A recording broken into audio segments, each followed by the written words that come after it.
You are standing in the kitchen of your childhood home, and the air smells as it did 30 years ago. A mixture of floor wax, old cookbooks, and the faint, sweet scent of lingering tea. You watch your mother move toward the high cabinet to reach for a heavy ceramic bowl she has used for decades to mix Sunday biscuits. You see her arm tremble. You see the way she has to use her other hand to steady her elbow, and for a split second, a grimace of genuine physical struggle flashes across her face. When you quickly step in, your hand reaching out to take the weight of the bowl, she flinches. She pulls the bowl toward her chest, as if shielding a secret. "I am fine," she says, her voice clipped and unusually sharp. She offers a small, tight smile that acts like a physical barrier between you. You feel that familiar hot prickle of frustration behind your eyes.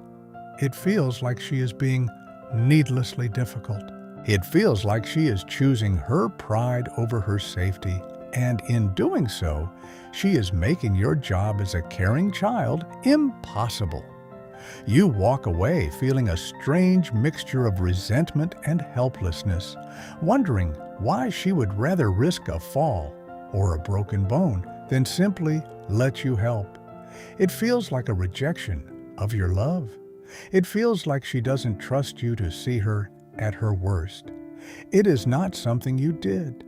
I want you to take a breath and let that sentence settle into your mind before we go any further.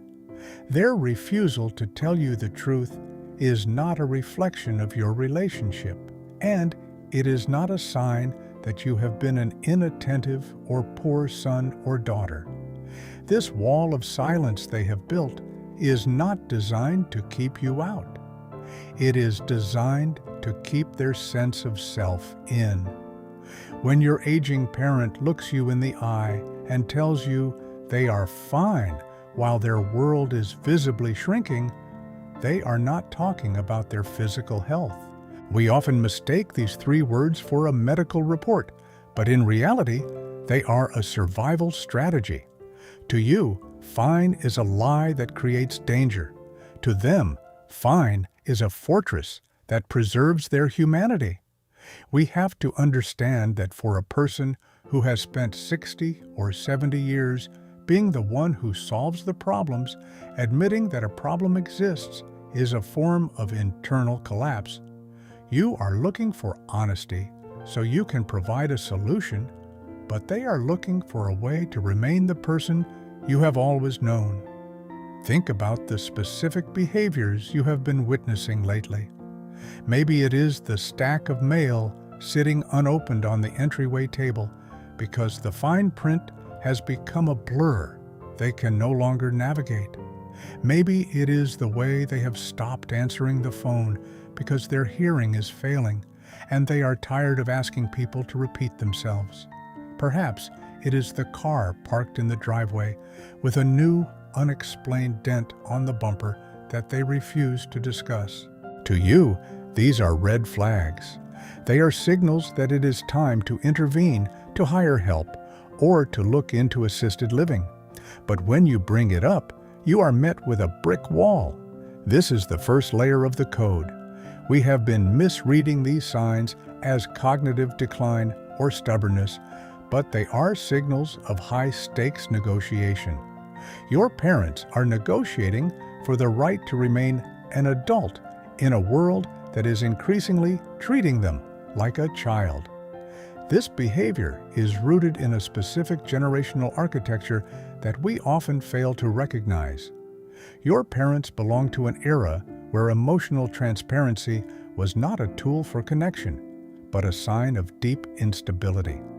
They were raised by parents who survived global upheavals by keeping their heads down, their voices steady, and their private struggles behind closed doors. In their psychological framework, a complaint is a leak in the dam. If they admit the hip is failing, or the stairs are becoming a mountain, or the mail is becoming an overwhelming source of anxiety, they feel the entire structure of their life will begin to wash away. They aren't trying to trick you. They are trying to convince themselves that the version of them that is strong, capable, and self-sufficient is still the version that exists in the mirror. They are performing a role for an audience of one, and unfortunately, you are the one they are most afraid to disappoint. They equate their value with their utility. To be fine is to be useful. To be not fine is to be obsolete. Think about the silence of that generation for a moment. There is a deep, quiet grief underneath this silence that most adult children never fully see. It is the grief of the invisible threshold. Every time an aging parent admits they can't drive at night anymore, or that they need help reading a small prescription bottle, they are crossing a one-way bridge. They know intuitively that once they admit a limitation, they can never unadmit it.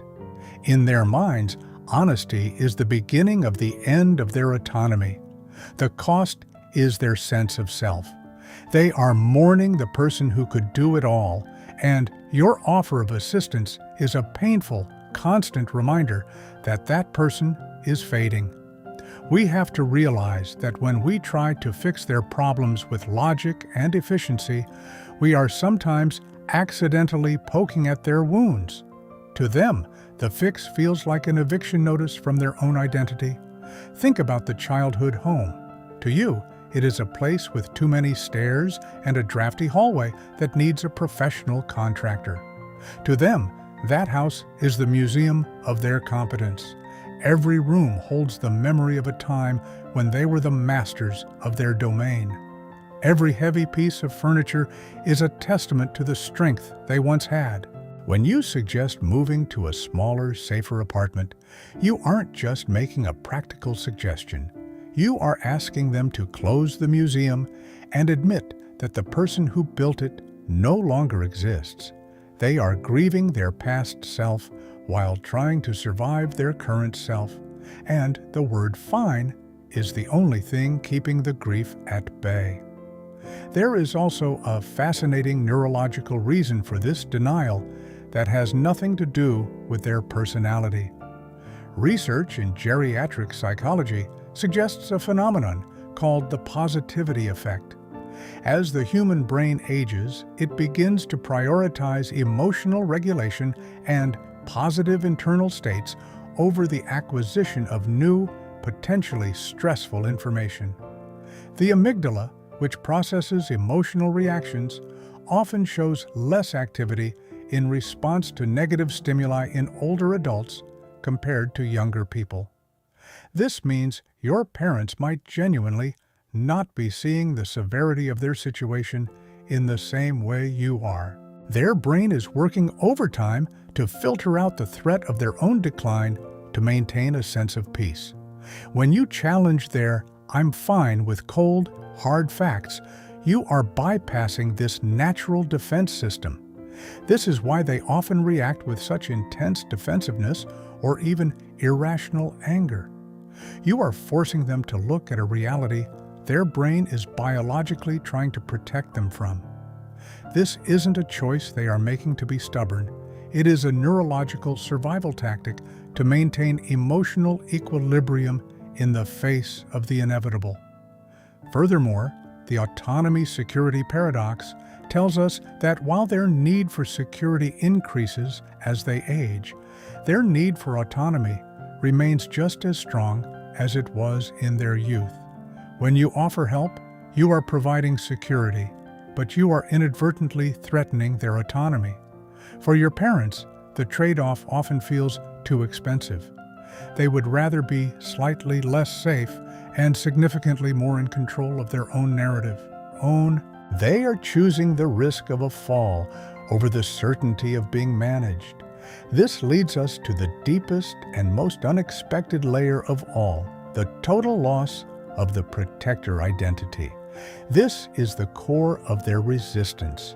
For your entire life, your parents have occupied the role of the source. They were the source of answers, the provider of resources, and the person who knew what to do when the world felt like it was spinning out of control. This was not just a job they performed, it was the foundation of their worth. In their mind, if they are no longer the one helping you, they have no reason to be in the room. They are terrified that if they admit they are the ones who need help, they will become a project to be managed instead of a person to be loved. They see your help as a sign that the parent-child relationship has effectively ended and been replaced by a patient-caregiver relationship. They are terrified of losing the parent title and becoming the patient. They say, "I'm fine," because they are desperate to remain your mother or your father, not your ward. They would rather you be annoyed with them for being stubborn than have you look at them with the eyes of someone who is feeling pity. Pity is a poison to the elderly soul. It is the final confirmation that their role as the foundation of the family has crumbled. They want to be seen as the person who still has something to offer, even if their hands shake or their memory falters. Their silence is a plea to keep the old dynamic alive for as long as possible. If they can convince you they are fine, they can keep believing that they are still the anchor of your world.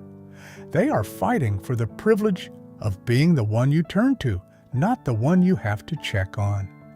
This role reversal is an ambiguous loss, a type of grief where the person is still there, but the role they played has vanished. To reach them, you have to stop trying to be their manager and start trying to be their partner. If you want to crack the code of "I'm fine," you have to change the way you show up in their space.